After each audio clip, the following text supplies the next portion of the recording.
Hello, मैं शाहनवाज़ आपका इस लेक्चर में स्वागत करता हूं।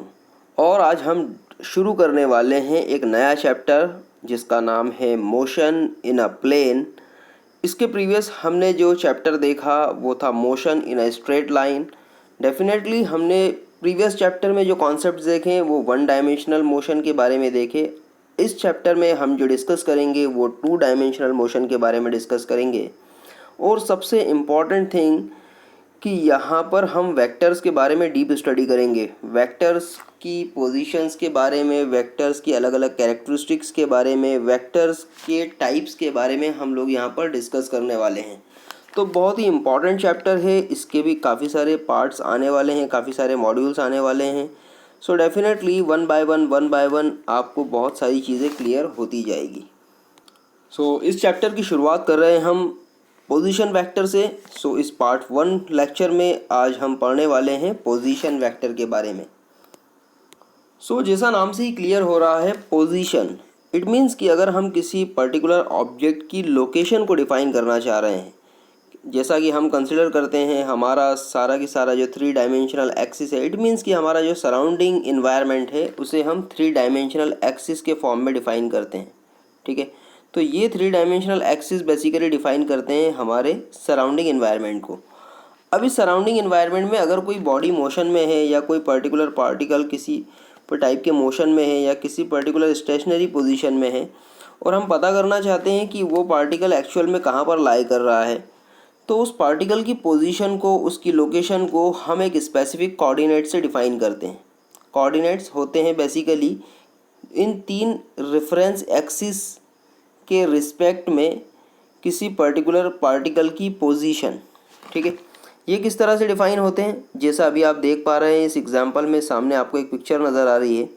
यहाँ पर बिल्कुल सिंपल वे में आप समझ सकते हैं इस चीज़ को कि सपोज़ कोई पर्टिकुलर पार्टिकल है, वो पार्टिकल इस पर्टिकुलर डॉट से डिफाइन हो रहा है और हमने उसे पी से डिनोट किया हुआ है।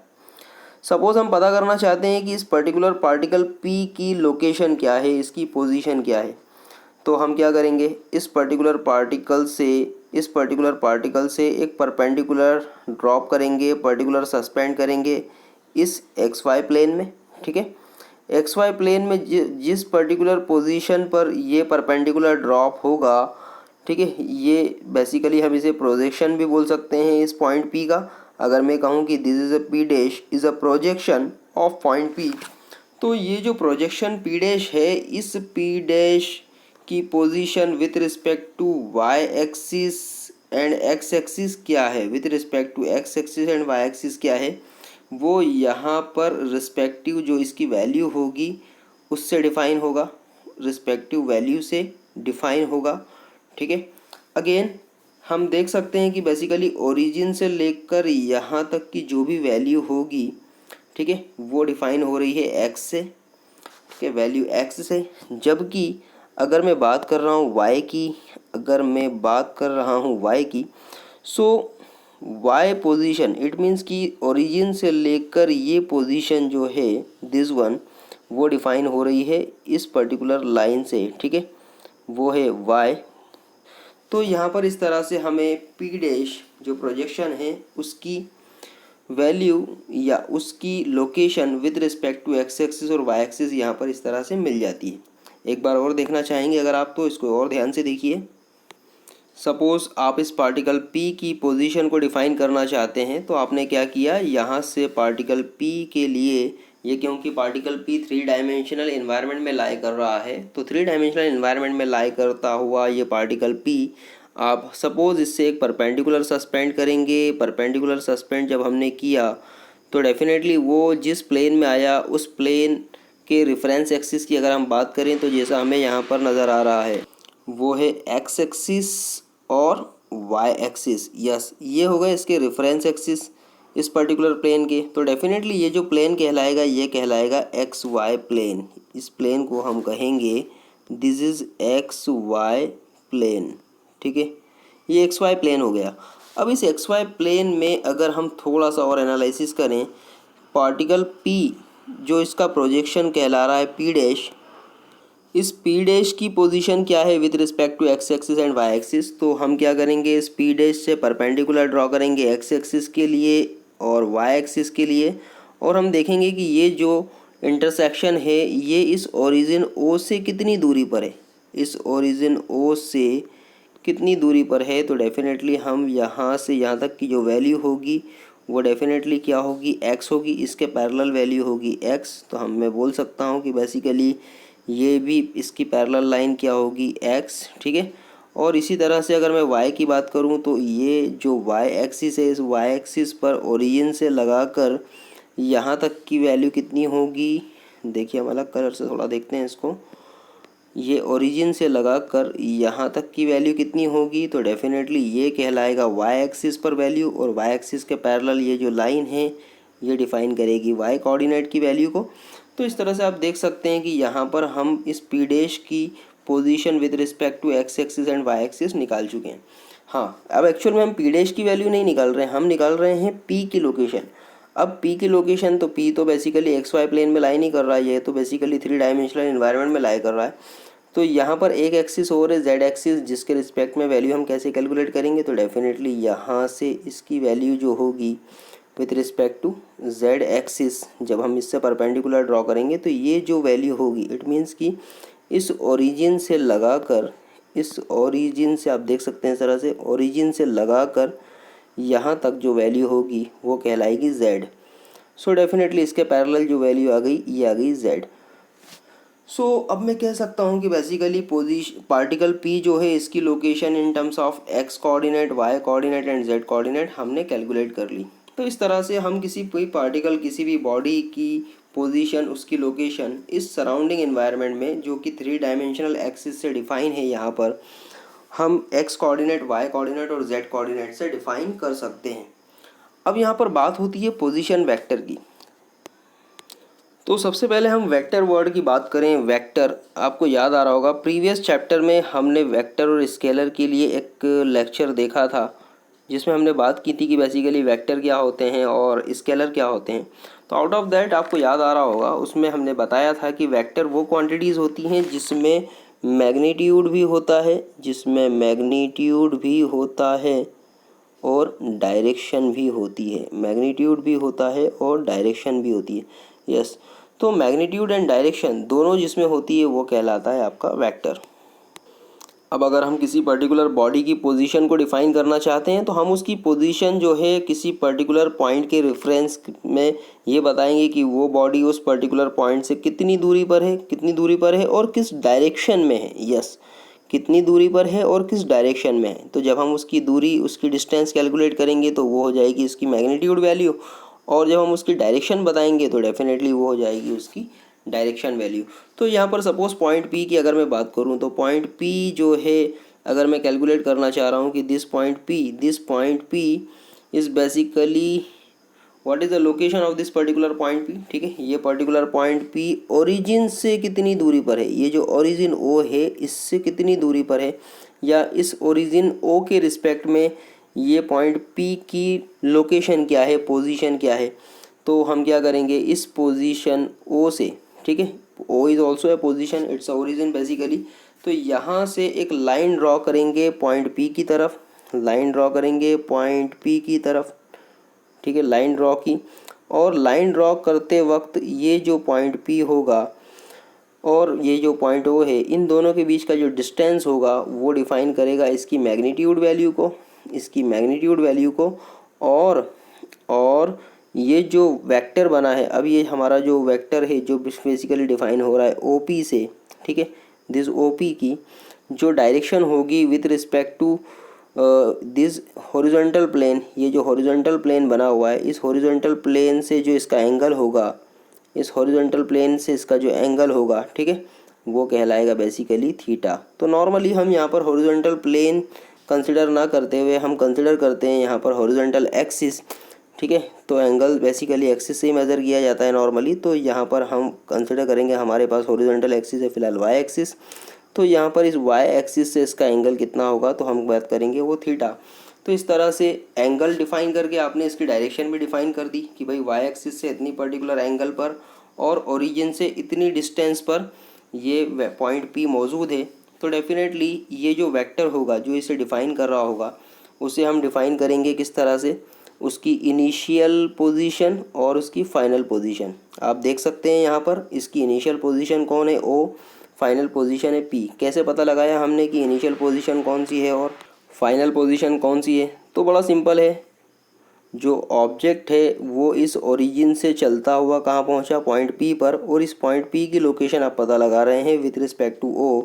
तो इसलिए ओ जो हो गया उसकी इनिशियल पोजीशन, ये हो गया उसकी इनिशियल पोजीशन, और ये हो गई उसकी फाइनल पोजीशन। तो हमेशा जब भी हम किसी पोजीशन वेक्टर की बात करते हैं तो पोजीशन वेक्टर को इस तरह से डिफ़ाइन किया जाता है, उसकी इनिशियल पोजीशन और उसकी फाइनल पोजीशन। तो यहाँ पर इनिशियल पोजीशन ओ, फाइनल पोजीशन पी, और ये इस तरह से लोकेट हो रहा है ओ से पी की तरफ, तो हम इसके ऊपर एक एरो डिफ़ाइन करते हैं। तो आपको समझ में आ गया कि बेसिकली यहाँ पर जो पोजीशन वेक्टर है वो कौन है, ओपी। और इस ओपी की वैल्यू को हमने डिफ़ाइन किया हुआ है आर से, ठीक है। इस ओपी को हमने नॉर्मली डिफ़ाइन किया हुआ है आर से। तो ये जो आर जो है वो एक पोजीशन वेक्टर को डिफ़ाइन कर रहा है पॉइंट पी के विद रिस्पेक्ट टू ओ, ठीक है। तो आई होप कि आपको क्लियर हुआ होगा थोड़ा सा कॉन्सेप्ट इसका। तो चलिए आगे और देखते हैं इसके बारे में। So consider the motion of an object in the plane. Suppose आपने किसी पर्टिकुलर ऑब्जेक्ट का मोशन कंसिडर किया हुआ है किसी प्लेन में, ठीक है। अभी हम यहाँ पर 2 डायमेंशनल प्लेन की बात कर रहे हैं। सपोज ये आपको नज़र आ रहा होगा XY प्लेन। अभी हमने एग्जांपल 3 डायमेंशनल का देखा, बट अभी हम और समझने के लिए इसे फिलहाल 2 डायमेंशनल प्लेन का एग्जांपल कंसिडर करते हैं। ये 2 डायमेंशनल एक्सिस है, X एक्सिस और Y एक्सिस। तो ऑब्वियसली इनका जो प्लेन होगा वो होगा XY प्लेन। तो ये 2 डायमेंशनल प्लेन हो गया, क्योंकि यहाँ पर 2 एक्सिस की बात हो रही है। और यहाँ पर डेफिनेटली जो पोजीशन ऑफ ऑब्जेक्ट होगी वो भी विथ रिस्पेक्ट टू 2 एक्सिस ही कंसिडर की जाएगी, ठीक है। तो यहाँ पर हमारे पास बेसिकली 2 डायमेंशनल प्लेन में कोई ऑब्जेक्ट है और वो ऑब्जेक्ट है ए। वो ऑब्जेक्ट कौन है, A. So suppose that at any time T the object is at point A in the XY plane, ठीक है। किसी पर्टिकुलर टाइम टी पर आपने कंसिडर किया कि भाई देखा कि भाई ऑब्जेक्ट हमारा कहाँ पर है, तो आपने फटाफट पता लगा लिया कि ऑब्जेक्ट जो है वो पोजीशन ए पर है, ठीक है। हमने थोड़ी देर माना एक पर्टिकुलर टाइम टी पर आपने देखा कि ऑब्जेक्ट ए या कोई पर्टिकुलर ऑब्जेक्ट इस पोजीशन ए पर है, जो कहाँ से चल के आ रहा है, इस ओरिजिन से चल के आ रहा है, ठीक है।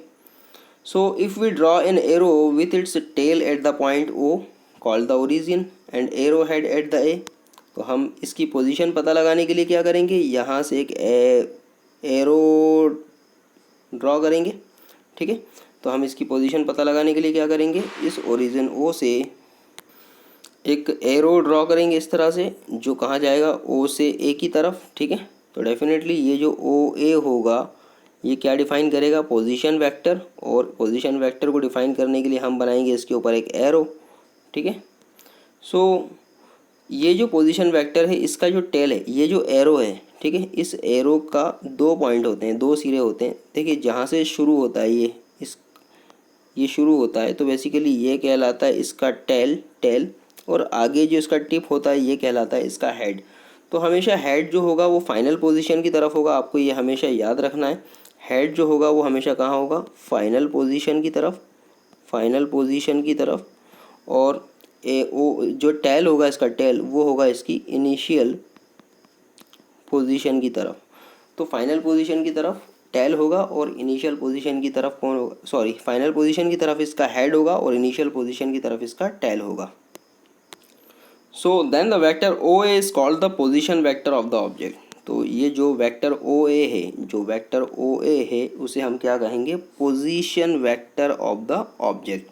इस ऑब्जेक्ट ए का या पर्टिकुलर जो भी ऑब्जेक्ट है जो इस पर्टिकुलर पोजीशन पे लाई कर रहा है, उस ऑब्जेक्ट का जो पोजीशन वेक्टर होगा वो डिफाइन होगा O A, that is basically a arrow drawn from the initial position that is the origin towards the final position that is the A.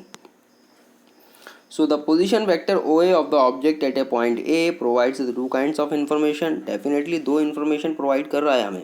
It gives the straight line distance of the object from the origin starting point. ठीक है, ये 2 information हमें देगा। ये जो OA होगा वो 2 तरह की इन्फॉर्मेशन देगा। फर्स्ट इन्फॉर्मेशन होगी इस ऑब्जेक्ट जो पर्टिकुलर ओरिजिन है, इस ओरिजिन से पॉइंट A तक की जो डिस्टेंस है वो कितनी है, और दूसरी क्या देगा हमें, it gives the direction of the object with respect to the origin, ठीक है।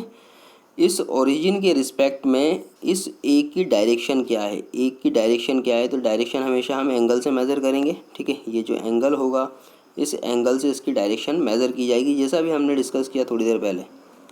तो ये हो गई इसकी direction, that is A theta, ठीक है। और ये हो गई इसकी डिस्टेंस ओ से लेकर ए तक, ठीक है। तो फाइनली आप डिफाइन करेंगे इस तरह से O A that is a vector, ठीक है, that is a position vector with respect to origin O. So दो तरह की इन्फॉर्मेशन हमें फाइनली यहाँ से मिल गई। अब बात करें अगर हम, सो position vector पजेज both the magnitude and direction. यहाँ से क्लियर हो गया कि पोजीशन वेक्टर जो होगा उसके पास मैग्नीट्यूड भी होगा और डायरेक्शन भी होगी। Origin of the vector is known as a tail, ये हम बता चुके हैं कि वेक्टर का जो ओरिजिन होगा वो क्या होगा, बेसिकली टेल होगा, या मैं ऐसा कहूँ कि वेक्टर का जो टेल होगा वो ओरिजिन पर होगा। While the arrow head is known as the tip और द टर्मिनस, ठीक है। जो एरो हेड है, एरो हेड कौन है, ये वाला, ये दिस वन, ठीक है। ये जो एरो हेड है, ये एरो हेड इस तरह से, ठीक है। एरो हेड जो होगा वो उसे हम क्या बोलेंगे, उसे हम टिप भी बोल सकते हैं, that is called the tip, और टर्मिनस और terminal point of the vector. So हम बोल सकते हैं बेसिकली जैसा मैंने अभी बताया, the magnitude of the position vector O A is represented by the magnitude of O A. So magnitude क्या होगा, ओ ए जो पोजीशन वेक्टर है हमारा, इसका मैग्नीट्यूड क्या होगा, डेफिनेटली इसके मैग्नीट्यूड के लिए हम यहाँ पर मैग्नीट्यूड का सिंबल शो करेंगे। ये होगा बेसिकली इसका मैग्नीट्यूड। और क्योंकि अभी हमने थोड़ी देर पहले ओ ए को आर से डिफाइन किया है, इसलिए हम इसे स्मॉल आर से भी डिफाइन कर सकते हैं।